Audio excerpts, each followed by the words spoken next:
நாளையிலேருந்து 6 நாளைக்கு ஒரு ஆன்லைன் கோர்ஸ் நடக்க இருக்குது. இந்த கோர்ஸ் வந்து எதை பற்றினது அப்படின்னா, ஒரு பொருளை இந்தியாவில் அமேசானில் எப்படி விற்பனை பண்ணுறது, இந்தியாவுக்கு வெளியில் அதாவது காமர்ஸ் எக்ஸ்போர்ட்னு சொல்லுவாங்க. ஃப்ரான்ஸ் மாதிரியோ, ஜப்பான் மாதிரியோ, யூஎஸ்ஏ மாதிரியோ, கனடா மாதிரியோ நாடுகளில் அமேசானில் நாம் எப்படி ஒரு பொருளை வீட்டில் இருந்துக்கிட்டே விற்பனை பண்ணுறது அப்படின்றத பற்றின ஒரு முழுமையான 6 நாள் வகுப்பு. இதில் பார்த்தீங்க அப்படின்னா, எப்படி நாம் வீட்டில் இருந்துகிட்டே அமேசானில் ஒரு ஏற்றுமதி தொழிலை துவங்கிறது, குறைஞ்ச முதலீட்டில் அதிக லாபம் மற்றும் விற்பனை வாய்ப்புள்ள பொருளை நாம் எப்படி தேர்ந்தெடுக்கிறது, பொருட்களை மிக குறைந்த விலையில் எப்படி சோர்ஸ் பண்ணுறது, தொழில் போட்டியை நாம் எப்படி சமாளிக்கலாம், தபால் மூலம் எப்படி ஏற்றுமதி பண்ணலாம், இப்படி பல விஷயங்களை உள்ளடக்கின ஒரு முழுமையான கோர்ஸாக இது இருக்கும். இதை பற்றி மேலும் தெரிஞ்சுக்கணும், இந்த கோர்ஸில் ஜாயின் பண்ணணும் அப்படின்னா ஸ்க்ரீனில் தெரிகிற நம்பருக்கு காமர்ஸ் எக்ஸ்போர்ட் அப்படின்னு சொல்லி வாட்ஸ்அப் பண்ணுங்கள். ஒரு சப்ஸ்கிரைபர் வந்து காமர்ஸ் எக்ஸ்போர்ட்டுக்கும் ட்ரெடிஷ்னல் எக்ஸ்போர்ட்டுக்கும் என்ன வித்தியாசம்னு கேட்டிருந்தாரு. மேலும் ரிஜிஸ்ட்ரேஷனில் எந்த மாதிரி வித்தியாசம் அப்படின்னும் கேட்டிருந்தாரு. ரிஜிஸ்ட்ரேஷனை பொறுத்தவரையில் ரெண்டுக்கும் சேம் தான். அதே ஜிஎஸ்டி, அதே ஐஇ கோடு, அதே எக்ஸ்போர்ட் ப்ரமோஷன் கவுன்சில் ரிஜிஸ்ட்ரேஷன் எல்லாம் சேம் தான்.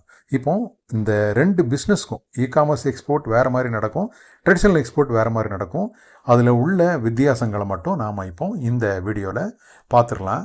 முதல்ல பார்த்தீங்க அப்படின்னா, சேல்ஸ் சேனல் எப்படி சேல்ஸ் நடக்குது. ட்ரெடிஷ்னல் எக்ஸ்போர்ட்டை பொறுத்தவரையில் நாம் ஒரு ஃபிசிக்கல் ஸ்டோர் வைக்கலாம், அல்லது ட்ரேட் ஷோ, நம்ம ட்ரேட் ஷோஸில் வந்து ஸ்டால்ஸ் போடலாம், இல்லை ஒரு கண்ட்ரியில் டிஸ்ட்ரிபியூட்டர் அப்பாயின்ட் பண்ணலாம். இது வந்து என்ன காமிக்குது அப்படின்னா, நம்மளோட ஃபிசிக்கல் ப்ரெசன்ஸ் நேரடியாகவோ மறைமுகமாகவோ நேரடியாக ஒருத்தர் இருந்து கஸ்டமரோட இன்ட்ராக்ட் பண்ணி சேல் பண்ணுறது. ஆனால் காமர்ஸை பொறுத்தவரையில் ஆன்லைன் மார்க்கெட் பிளேஸ் அல்லது ஓன் வெப்சைட். நம்ம ஆன்லைன் மார்க்கெட் பிளேஸ்னால் ஈபே, அமேசான் மாதிரி. ஓன் வெப்சைட்னா நம்மளோட சொந்த வெப்சைட்டை குளோபலாக ப்ரமோட் பண்ணி அதன் மூலியமாக சேல்ஸ் நடக்குது. அதுக்கடுத்து பார்த்தீங்க அப்படின்னா கஸ்டமர் ரீச். இது பார்த்தீங்க அப்படின்னா ட்ரெடிஷ்னல் எக்ஸ்போர்ட்டில் லிமிட்டட் டு எஸ்டாப்ளிஷ் பையர்ஸ். இப்போது ஒரு கண்ட்ரிலேயோ அல்லது ஒரு ரீஜன்லேயோ குறிப்பிட்ட பையர்ஸ் இருப்பாங்க, அவங்களுக்கு தான் வந்து நாம் பொருளை வந்து கொண்டு போய் சேர்க்க முடியும், அவங்க தான் நமக்கு கஸ்டமராக இருப்பாங்க. ஆனால் ஆன்லைன் மார்க்கெட் பிளேஸை பொறுத்தவரையில், அதாவது குறிப்பாக அந்த காமர்ஸ் பொறுத்தவரையில் அது வந்து குளோபல் ரீச் கிடைக்கும். அதாவது அந்த ரீஜனை தாண்டி, பையரை தாண்டி, இப்போ ஒரு பையர் நம்ம பொருளை வாங்குறாரு, நல்லாயிருக்கு அப்படின்னா அதை வந்து அவருக்கு தெரிஞ்சு வேறு ஒருத்தருக்கு ஷேர் பண்ணுவார் லிங்க்கை. ஸோ அவர் நம்ம கஸ்டமர் ஆயிடுவார். ஸோ இப்படி வந்து அது வந்து இந்த ரீஜன்லாம் தாண்டி குளோபலாக நமக்கு ஒரு ரீச் கிடைக்கும். அதுதான் இது காமர்ஸ் எக்ஸ்போர்ட்டில் உள்ள ஒரு பெரிய பெனிஃபிட். அதுக்கடுத்து மார்க்கெட்டிங் அண்ட் ப்ரமோஷன். இது எல்லா பிஸ்னஸ்க்கும் ரொம்ப முக்கியம். இப்போ ட்ரெடிஷ்னல் எக்ஸ்போர்ட்டை பொறுத்தவரையில் நாம் வெளிநாட்டில் நடக்கக்கூடிய ட்ரேட் ஷோவுக்கு வந்து அட்டன் பண்ணலாம், ஒரு விசிட்டராக போகலாம் அல்லது ஸ்டால் போடலாம். உள்நாட்டிலையும் நடக்கும், அதுலேயும் நாம் ஒரு விசிட்டராக போகலாம், இல்லை ஸ்டால் போடலாம். அதாவது ப்ரௌச்சர்ஸ்லாம் கொடுக்க வேண்டியிருக்கும், கேட்லாக்ஸு நம்ம வந்து பிரிண்ட் பண்ணி கையில் வச்சுக்க வேண்டியிருக்கும். இப்படி தான் வந்து நம்மளோட மார்க்கெட்டிங் அண்ட் ப்ரொமோஷன் ஸ்ட்ராட்டஜிஸ்லாம் இருக்கும். ஆனால் காமர்ஸை பொறுத்தவரையில் முழுக்க டிஜிட்டல். இதே மாதிரி டிஜிட்டல் ப்ரௌச்சர்ஸு, டிஜிட்டல் கேட்லாக்ஸ்லாம் வந்து பண்ணி நாம் டிஜிட்டல் மார்க்கெட்டிங் பண்ணலாம், சோஷியல் மீடியாவில் ப்ரமோட் பண்ணலாம், எஸ்இஓ பண்ணலாம். ஸோ இப்படி நம்ம குளோபலாக காமர்ஸ் எக்ஸ்போர்ட்டில் வந்து நம்மளோட ப்ரமோஷனை கொண்டு போகலாம். ஆர்டர் ப்ராசஸிங்கை பொறுத்தவரையில் பெரும்பாலும் மேனுவல் ப்ராசஸ் தான். ஒரு பையர் நேரடியாக வந்து பார்த்து பேசி சாம்பிள் வாங்கி அதுக்கடுத்து அவர் ப்ராப்பராக டாக்குமெண்டேஷனோட நம்மளை அப்ரோச் பண்ணுவார். குறிப்பாக எல்சியை நான் சொல்கிறேன், ஆர்டர் காப்பி சொல்கிறேன். ஸோ இந்த மாதிரி வந்து நமக்கு வந்து டைரெக்டாக ஃபிசிக்கலாக பேப்பர் டாக்குமெண்ட்டை வந்து நம்ம பண்ண வேண்டியிருக்கோம். ஆனால் காமர்ஸ் எக்ஸ்போர்ட்டில் எல்லாம் ஆட்டோமேட்டட் சிஸ்டம்.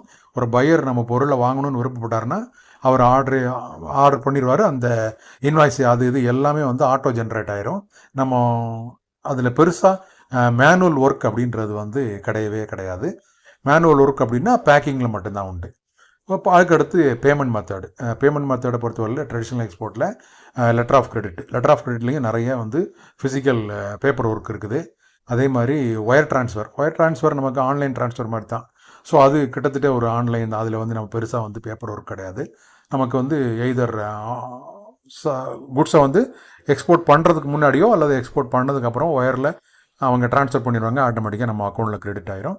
ஆனால் இ-காமர்ஸை பொறுத்தவரையில் பார்த்தீங்க அப்படின்னா முழுக்க முழுக்க ஆன்லைன் பேமெண்ட் தான். நம்ம வந்து எந்த இடத்துலையும் பையர்கிட்ட போய் காசை கொடுங்க அப்படின்னு சொல்லி கேட்குறதில்ல. அதுக்கு ஒரு ஃபிசிக்கலாக ஒரு இன்வாய்ஸை ப்ரிப்பேர் பண்ணி அதை வந்து நம்ம பேங்க் அனுப்புறது இந்த மாதிரி எதுவுமே கிடையாது. எல்லாமே நடந்துடும் ஆட்டோமேட்டிக்காக. ஒரு குறிப்பிட்ட டேட்டில் இப்போது பையர் வந்து நமக்கு வந்து பேமெண்ட் அனுப்பிச்சிட்டாருன்னா உடனடியாக நம்ம அக்கௌண்ட்டில் கிரெடிட் ஆகும் ஓன் வெப்சைட் அப்படிங்கிற பட்சத்தில்.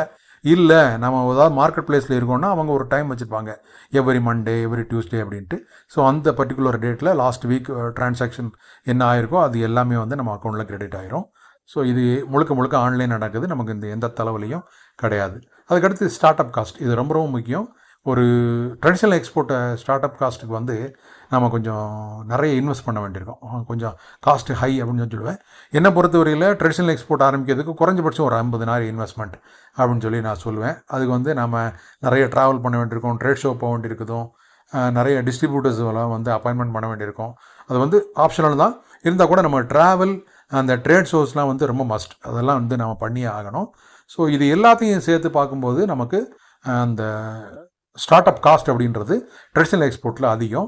ஆனால் இ-காமர்ஸ் எக்ஸ்போர்ட்டில் வந்து ஸ்டார்ட் அப் காஸ்ட் அப்படின்றது வந்து ரொம்ப ரொம்ப குறைவு. ஒரு தனி நபர், குறிப்பாக ஒரு ஸ்டூடெண்ட், சம்பாதிக்கவே ஆரம்பிக்காத ஒரு ஸ்டூடெண்ட் பாக்கெட் மணி வச்சு கூட இ-காமர்ஸ் பிஸ்னஸ் வந்து ஆரம்பிக்கலாம். அதான் அதில் உள்ள ஒரு மிகப்பெரிய ப்ளஸ் பாயிண்ட்டு.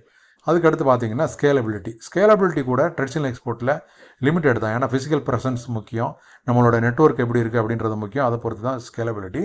ஆனால் இ-காமர்ஸ் எக்ஸ்போர்ட்டில் பார்த்தீங்க அப்படின்னா இந்த பிஸ்னஸோட ஸ்கேலபிலிட்டி வந்து ரொம்ப ஈஸியாக பெரிய அளவில் க்ரோ ஆகும். அதுக்கு வந்து முக்கியமான காரணம் நமக்கு இருக்கக்கூடிய ஆன்லைன் ரீச் தான். ஸோ அது நம்ம முக்கியமாக பார்க்கணும். அதுக்கடுத்து இன்வென்ட்ரி மேனேஜ்மெண்ட். நம்ம ஒரு பொருளை எக்ஸ்போர்ட் பண்ணோம் ட்ரெடிஷ்னல் எக்ஸ்போர்ட்லன்னா ஆரம்ப காலகட்டத்தில் நமக்கு கொஞ்சம் கம்மியான ஆர்டர் கிடைக்கும். ஆனால் போக போக ஆர்டர் குவான்டிட்டி சைஸ் வந்து இன்க்ரீஸ் ஆகும். ஸோ அதுக்கு ஏற்ற மாதிரி நம்ம ஸ்டாக் வைக்கணும் பொருளை. இல்லை வாங்கக்கூடிய கெப்பாசிட்டி வேணும், அதை வந்து ப்ராப்பராக வந்து பேக் பண்ணுறதுக்கான வசதி வேணும். ஸோ அதுக்கெல்லாம் பார்த்தீங்க அப்படின்னா நிறைய இடம் தேவைப்படும்.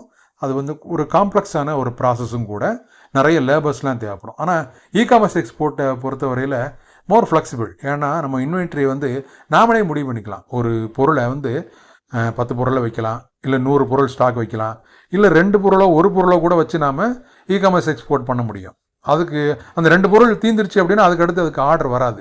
ஏன்னா அது அது வந்து கஸ்டமருக்கு ஷோவே ஆகாது. ஸோ அதனால் அது முழுக்க முழுக்க நம்மளோட கண்ட்ரோல் தான். நம்மளோட இன்வெஸ்ட்மெண்ட்டு, நமக்கு எவ்வளோ வேர்ஹவுஸ் கெப்பாசிட்டி இருக்குது அதுக்கு ஏற்றபடி நாம் பொருளை வந்து ஸ்டாக் வச்சுக்கலாம். ஸோ அது தீர்ந்த உடனே திருப்பி வாங்கி வச்சுக்கலாம். இப்போ 100 பொருள் வைக்கிறோம், அது ஒரு 80-85 பொருள் விற்றுருச்சு, 15 தான் இருக்குது கையில் இப்போ, அப்படிங்கிற பட்சத்தில் இன்னொரு 100 வாங்கி நம்ம ஸ்டாக் வச்சுக்கலாம். ஆனால் ட்ரெடிஷ்னல் எக்ஸ்போர்ட்டில் அந்த மாதிரி பண்ண முடியாது.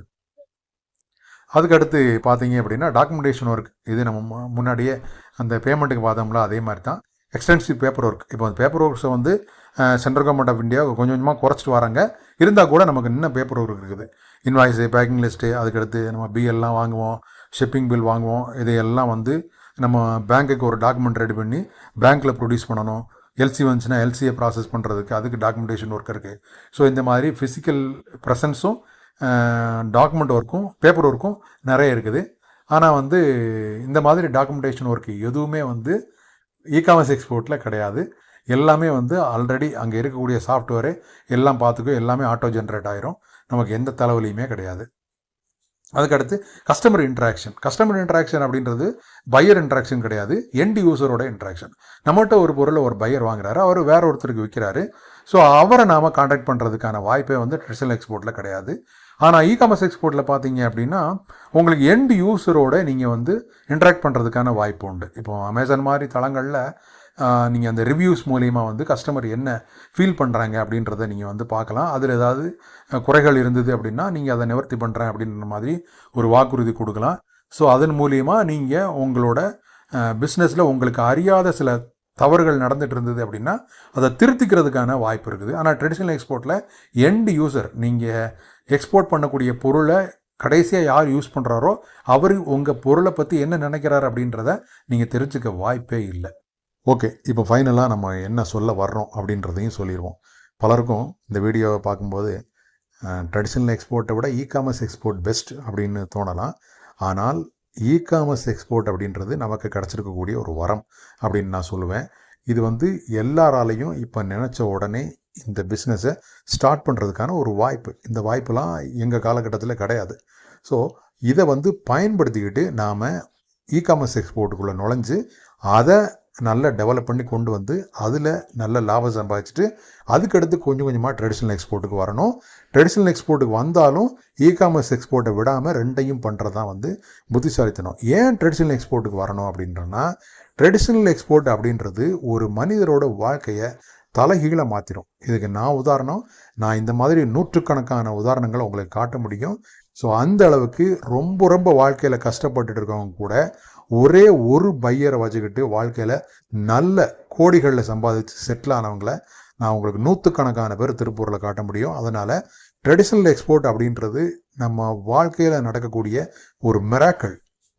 இகாமர்ஸ் எக்ஸ்போர்ட் அப்படின்றது நாம் பெரிய அளவில் ட்ரெடிஷ்னல் எக்ஸ்போர்ட்டை மாதிரி சம்பாதிக்க முடியாட்டா கூட நாம் கஷ்டப்படாமல் பெரிய அளவில் எஃபோர்ட் போடாமல் பெரிய இன்வெஸ்ட்மெண்ட் போடாமல் ஸ்மூத்தாக ஒரு பிஸ்னஸை ரன் பண்ணலாம், அதை ஸ்கேல் பண்ணலாம். ஸோ அதனால் அது வந்து கீழே இது மேலே அப்படின்றது கிடையாது. ஆனால் ஒரு எக்ஸ்போர்ட் பிஸ்னஸ்க்குள்ளே வரணும்னு நினைக்கிறேன் அப்படின்னா நான் கண்டிப்பாக ட்ரெடிஷ்னல் எக்ஸ்போர்ட் வந்து உங்களுக்கு ப்ரிஃபர் பண்ண சொல்லுவேன். ஆனால் அதுக்கு முன்னாடி ஸ்டார்ட் பண்ணுறதுக்கு இகாமர்ஸை யூஸ் பண்ணிக்கோங்க. இகாமர்ஸ் மூலியமாக உள்ளே வந்து அதில் வளர்ந்து அதுக்கடுத்து ட்ரெடிஷ்னல் எக்ஸ்போர்ட்டை ஆரம்பித்து அதையும் வளர்த்தெடுத்து ரெண்டையும் பண்ணுறது அப்படின்றது வந்து நம்மளோட அடுத்த தலைமுறை வந்து ஒரு நல்ல ஒரு ரிச்சாக ஒரு வெல்த்தியாக வைக்கக்கூடிய ஒரு வாய்ப்பாக நாம் அதை உபயோகப்படுத்திக்கலாம். அடுத்த தலைமுறை மட்டும் இல்லை, நாமளே அந்த மாற்றத்தை அனுபவிக்கக்கூடிய ஒரு வாய்ப்பும் இதில் இருக்குது. அதனால் இது பெருசு அது சிறுசு, இது கரெக்டு அது தப்புன்னு கிடையாது, ரெண்டுமே கரெக்டு. நாம் வந்து இகாமர்ஸில் ஆரம்பித்து ட்ரெடிஷ்னலுக்கு போகணும், அதுதான் வந்து சரியான பாத். ஏற்றுமதி தரம் வாய்ந்த பொருட்களை நீங்கள் தேடிட்டு இருக்கீங்களா? உங்களுக்காகவே ஒரு சைட்டு கிரியேட் பண்ணியிருக்கோம். அதில் பல்வேறு ஏற்றுமதி தரம் வாய்ந்த பொருட்களை விற்பனை செய்யக்கூடிய விற்பனையாளர்களை வந்து லிஸ்ட் பண்ணியிருக்கோம். டிஸ்கிரிப்ஷனில் முதல் லிங்க்கை நீங்கள் கிளிக் பண்ணிங்க அப்படின்னா அந்த சைட் ஓப்பன் ஆகும்.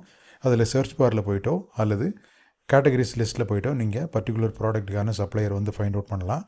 இல்லை நீங்களும் வந்து இதே மாதிரி பல்வேறு ஏற்றுமதி பொருட்களை ட்ரேடு பண்ணுறவராக இருந்தீங்க, இல்லை மேனுஃபேக்சர் பண்ணுறவராக இருந்தீங்கன்னா இந்த டிஜிட்டல் மார்க்கெட்டிங்கில் வந்து நீங்களும் உங்களை இணைச்சிக்கலாம். ஒரு டீ குடிக்கிற செலவில் நீங்கள் எப்படி டிஜிட்டல் மார்க்கெட்டிங்கில் இணைய முடியும் அப்படின்றத பற்றி ஒரு வீடியோ போட்டிருக்கேன். அதனோட லிங்க் வந்து டிஸ்கிரிப்ஷனில் 2வதாக கொடுத்துருக்குறேன், என் ஸ்க்ரீன்லேயும் கொடுத்துருக்கேன். பார்த்துட்டு நீங்கள் விருப்பம் இருந்ததுன்னா ஜாயின் பண்ணிக்கலாம்.